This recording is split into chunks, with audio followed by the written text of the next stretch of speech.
go ahead and get started. If other people join, we can always recap. Hi, everybody. For anybody that doesn't know me, my name's Amy Younger. I'm the director of the provider relations team. We're really grateful that you decided to join us today. We really need your help and your participation to get over the finish line and get moving with our school readiness and VPK contracts. So thanks for being here.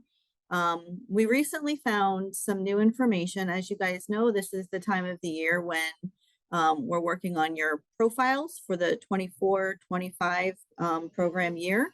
And those profiles are the first step to building your contracts for the school readiness and VPK program for the upcoming year. So the profiles are going like gangbusters, and we really appreciate that. Over 75% of you, your profiles are already activated. There's more that are in submitted or that are just waiting for a few corrections. So we do ask that you go in and check the status of your 24-25 profile. If it doesn't say active, it could be that we're just waiting for you to make some corrections. So look at your email. But there's a second part to the whole process this year. I believe each year they also sent this out in the past, but it was never directly tied to your profile before. We are not allowed to consider your profile complete until you submit your cost of care survey. You've probably seen that every time you log into the portal, it pops up as soon as you log in until you've submitted it. So maybe you've just been pushing it to the side, or maybe you were waiting till we got closer to the deadline. But now that we understand that we're not allowed to consider your profile complete without it, we wanted to make sure everybody understood what the survey was, what they needed to do, and what the importance is of completing it on time. So I'm going to go through it with you. It's just a quick 6-question survey. It's not real complicated. Full disclosure, I don't have any inside information that the rest of you don't have. All the information is included in the instructions and in the questions themselves. But I think that together we can probably clarify anything that might be confusing. And if there are any lingering questions, we can always send them to the Division of Early Learning. So I'm going to share my screen with you, and we're just going to go through the questions one by one. Give me 1 second.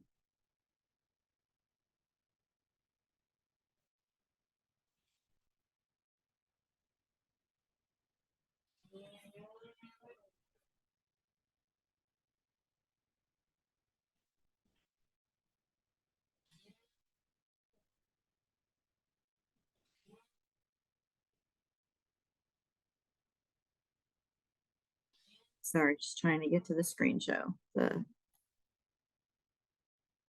we go.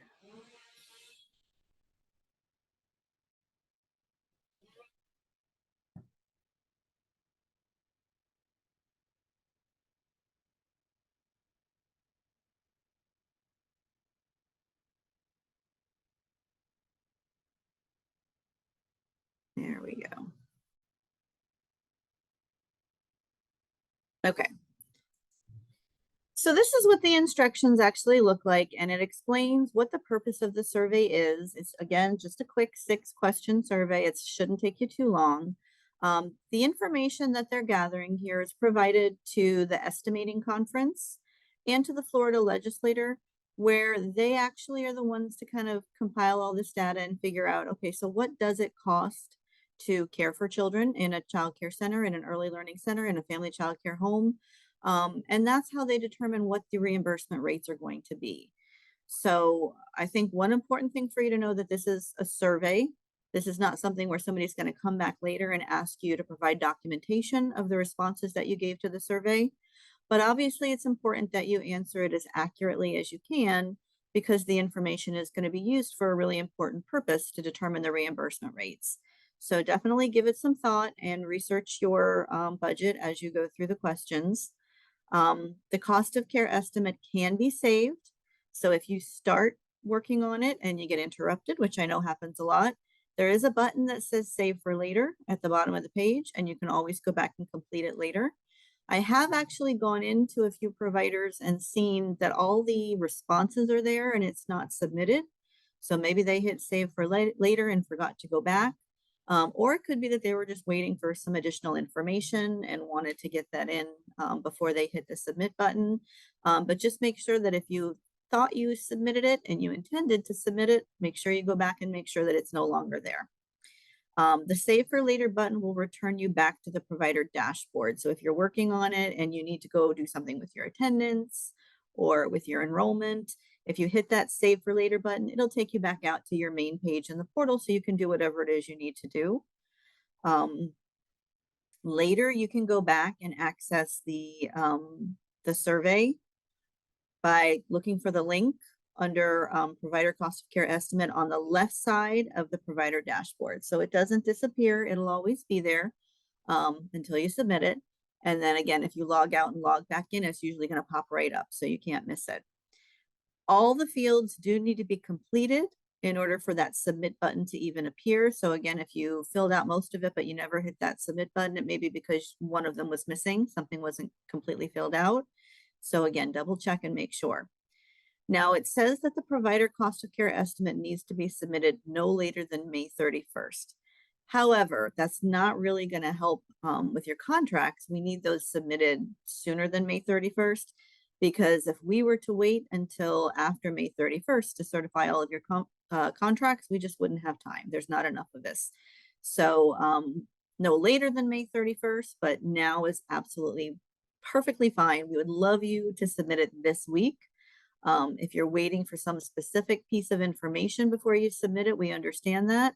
But if you're waiting just because you want to have, more months of data, that's really not necessary. There are plenty of providers throughout the state that have already submitted it. The state is expecting that some of them will come in well before May 31st. Once they put it out there, they understand that you could submit it at any time. So question number 1 is asking how much has your program spent on materials and curriculum? And I think part of what might be delaying some people is that the questions are asking you, what did you spend between July 1 and June 30th? Obviously, we're only in April now, so the year's not over. But again, waiting till the end of the year isn't an option. And the fact that they gave you a May 31st deadline and they're asking you a question about what did you spend through June 30th, that would mean that it's probably safe to assume that they expect you to estimate some costs. They're going to assume that you know what you're going to spend through the end of the year because you've got a budget in place.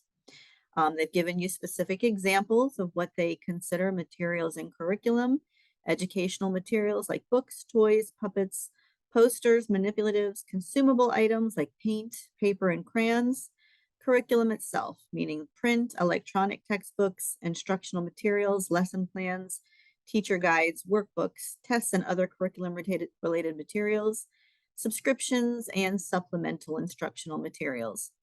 I know that there have been some grants or stipends to reimburse for curriculum purchases made this year. I bet a lot of you have that question. I think that it is safe to say that even if you got reimbursed for it, you do want to count that as a cost because they're trying to determine how much it costs to run a child care center. And no, we don't always have grants for curriculum. That was something that happened this year. So even if you got reimbursed for some of these items, you still put the money out. They do want you to report it. Question number 2 is asking how much have you spent on food prep? Again, they're asking for July 1 to June 30, so you can estimate what you expect it to be through the end of the year.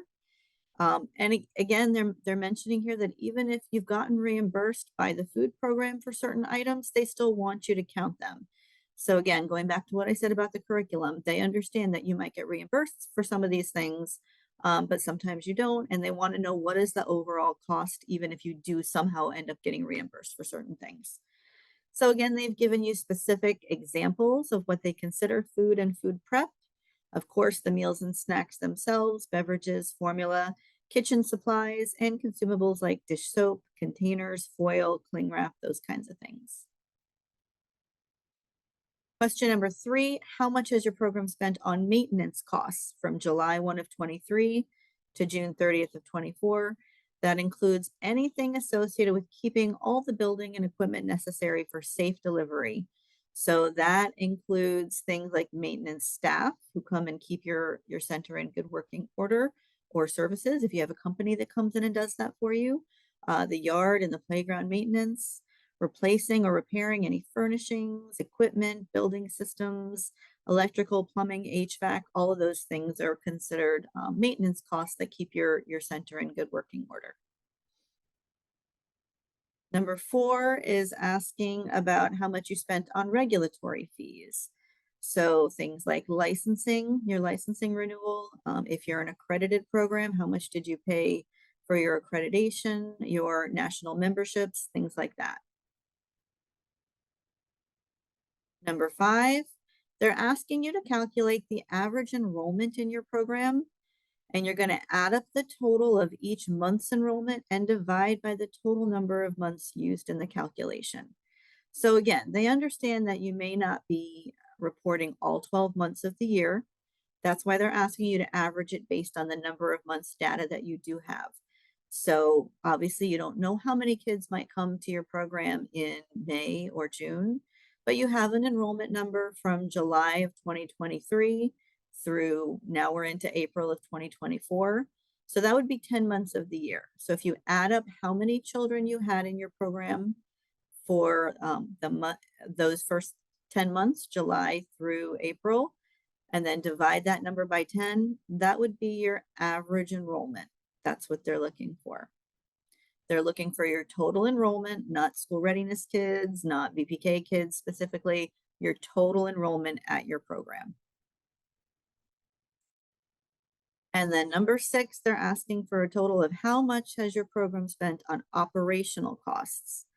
So they're talking about day-to-day operations, things like your payroll, how much you have to pay your teachers, the benefits for the staff, the rent or mortgage on the building itself, facility expenses like the utility bills, the insurance, the maintenance of the building, training expenses for your staff, equipment and supplies, and other goods and services. So again, they're looking for a total amount there for the entire period, and you can estimate through the end of the year. So then what they're going to do is they're going to take that total operational cost that we just talked about for item number 6 and divide it by your average enrollment. That was the answer that you gave them for number 5. And they're going to determine what the per child cost is for your program. And again, that's the information that they're compiling from all providers throughout the state of Florida. And they're going to use that to determine what's an appropriate reimbursement rate. So a few things we want to make sure that you take from this conversation. Again, we here at the ELC can't go forward with certifying your school readiness or VPK contracts until the survey has been submitted. The survey is not going to be reviewed or approved in any way by us here at the ELC. Just the fact that you've submitted it is all we need to see, and then we can move forward with your contracts. Again, although they've stated that the deadline is May 31st, if you wait to submit it, it's going to delay your contracts. So we ask that you compile the information, go through your budget, and submit it as soon as possible. It's also important that you be really accurate. So again, we don't want you to just kind of use your what's on the top of your head. We want you to go through your budget and make sure that you're adding up the numbers accurately. Because we do want to make sure that when the Florida legislature establishes the reimbursement rates, that it's what you really deserve and what you really need to cover the costs of running your program. And again, it's really important to note that this is just a survey. They're compiling data from providers around the state. They're not going to come back and ask you for documentation of what you've reported in the survey. That's not the purpose of a survey. So we don't want you to hold off on answering because you're trying to gather documents together that you think you might be asked for later. That's not how this survey works. They just want the information. So I will tell you that when I looked yesterday, we had less than 30% of the providers here in Broward that had actually submitted that survey. Again, I understand why that is. I think it was a little confusing since they were asking you for data that would go through the end of the year. And of course, they did technically give you till May 31st. But because we really need to move forward with your contracts, we're asking you to move forward sooner than later. I would love to see us much closer to where we are with the profiles, which is, as I said, over 75% by next Monday, April 8th. So I'd ask you to work on this throughout the week. And if you have specific questions, you can always reach out to us. Again, we may not know the answer. We have the same information that you do, but we can reach out to the Division of Early Learning if necessary. I do see a couple of people with hands up. Give me just a moment to get back there.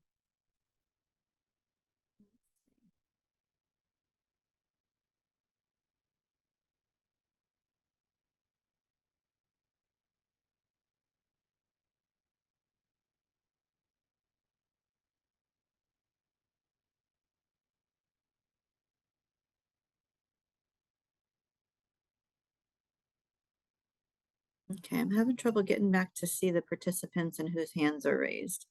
Allison or Hubert, I don't know if you're able to unmute people who have their hands raised. I can answer. Did Alita already ask her question? I didn't get any questions yet. Okay, so Alita, you have your hand raised. Please unmute and ask your question.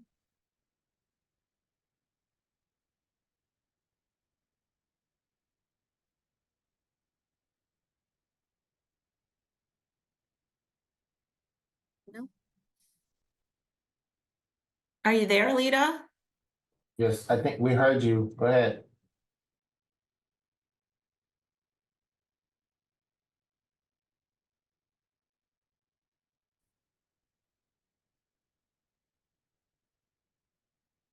Okay, I'm not sure if Alita is able to chat with us. Christy.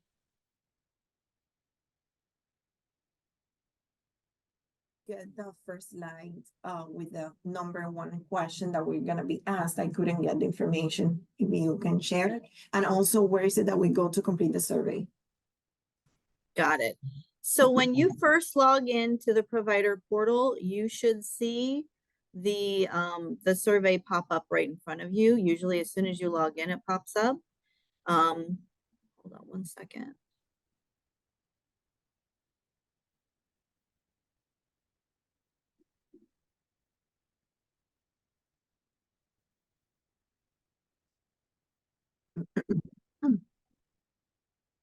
If you manage to close it before you're able to access it by hitting that save for later button, it's going to take you to the dashboard, which is just your main page that you see when you first log in.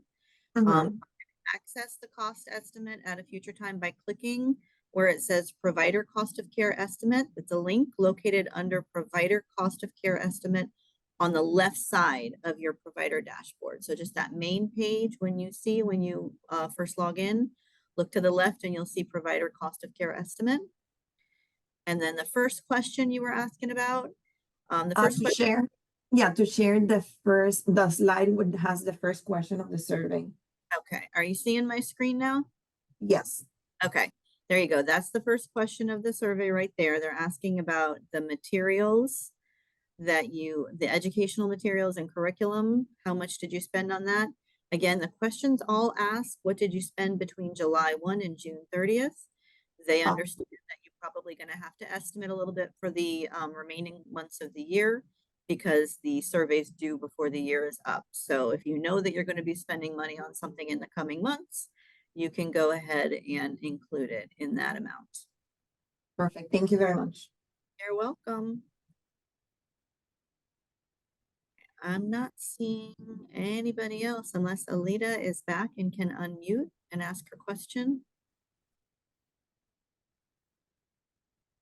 Going once, going twice. All right, so hopefully that cleared things up. And hopefully I'm gonna log into my reports next Monday. Oh, I spoke too soon. Now people have their hands up. All right, Raina Einhorn.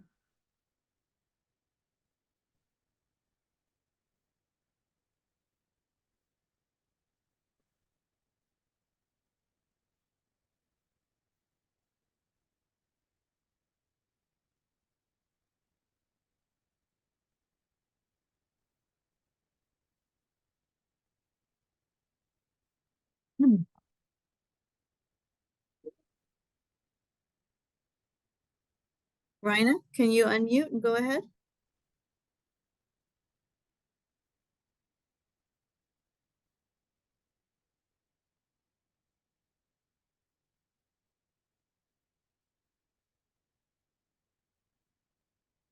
Okay, not sure if people's microphones aren't working, but not hearing any questions.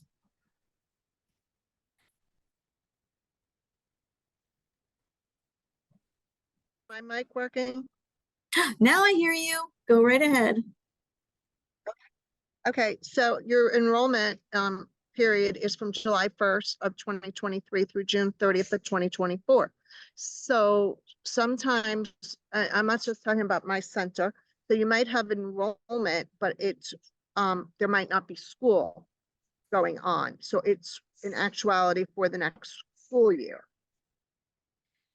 So there's Well, sort of an overlap. So what is the actual looking for, as well as the centers that may have a summer program that's different than their school year? right. Well, first of all, if you're not going to wait until May 31st to submit it, which we're asking you not to, then technically you don't know exactly what your enrollment is going to be for June anyway, because, you know, children may be signed up, but they may end up not coming in June for whatever reason. So I would say I Right. wouldn't be estimating enrollment. The other costs, you know, when you're looking at your budget, you know, you can estimate how much you're going to spend next month, but you're never 100% sure about enrollment. So I would only do that calculation for enrollment for the months that have actually happened. I would do it for July 23 to April 24. Okay, okay, Thank you. Good question. thank you. Okay. Says there's a couple of other raised hands. Allison, can you see who it is? Kelly Lennon. Hi, Kelly. Go ahead with your question.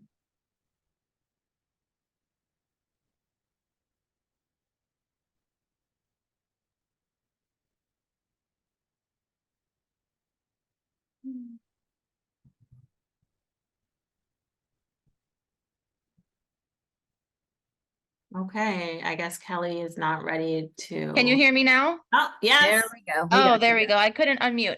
I was just wondering if there's a way we can get this PowerPoint that you're sharing. Absolutely. We're going to, we've recorded the whole presentation. We will send out the recording as well as the PowerPoint itself, so you can hear the questions and answers and you can actually have the document yourself. But to be fair, the PowerPoint is really just the questions. I didn't add a whole lot to it. Oh, okay, good. Okay, But the thank important you. part is at the end. So make sure you read at the end where it does talk about the date we want you to submit and the reasons we want you to submit it early. So Okay, still good to look thank at. you. Thanks, Kelly. Okay, Lena, you're up. Yes, hi. Well, she kind of, the last person just answered my question about the PowerPoint. If you could just go back to page 2. Question number 2. Yeah, I got everything else and all of my other notes. I just wanted to make sure that I got. There you go. So question number 2 is asking about what you spend on food and food prep. And again, they've clarified that even if you do get reimbursed through the food program, they do still want you to report those items. Okay, yeah, that's it. And you said that you'll be emailing all of the. Absolutely. We're going to send out Mhm. the link to the recording of this presentation, and we'll send out the PowerPoint as well. Amazing. Thank you so much. Thank you. Okay, I'm seeing 2 new people raise their hand. Miss Clark. Miss Clark. Go ahead.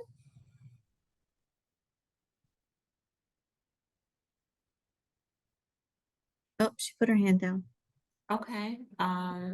Changed her mind. Miss Tharp, Janet Tharp.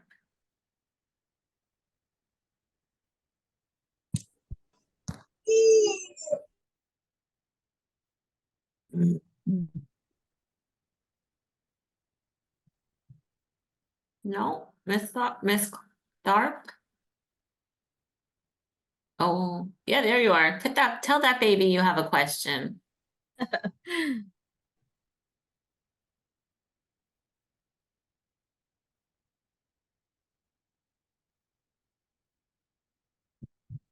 Oh, there she goes. She's connecting to audio. Okay, perfect. Hello, can you hear me? We Yes. hear you. Yes. What's your question? Okay, yes. So we're completing the 2023, 2024. Correct. This is Provider. for the 23-24. The survey is asking you about the 23-24 expenses, but the Okay. profile you've completed is for 24-25. Okay, I got you. Okay, Thank thank you. you. All right. We reached the end of our questions, I think. I believe we have. All right. Oh, Excellent. wait, Miss Ms. Clark Clark. decided to try again. Miss Clark.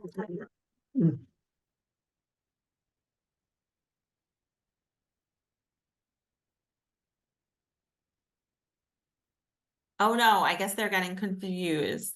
Cause Tharp and Clark, I guess, sound similar. Oh. Miss Janet, let's do that way. Did you have another question? No. Okay. So I think we are good. I think the PowerPoint and everything you said answered everyone's questions. So all people that are on this call, they have to submit today.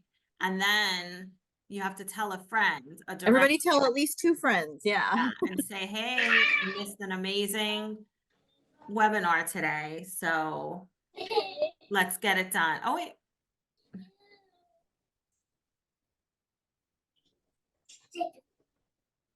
Okay, guys.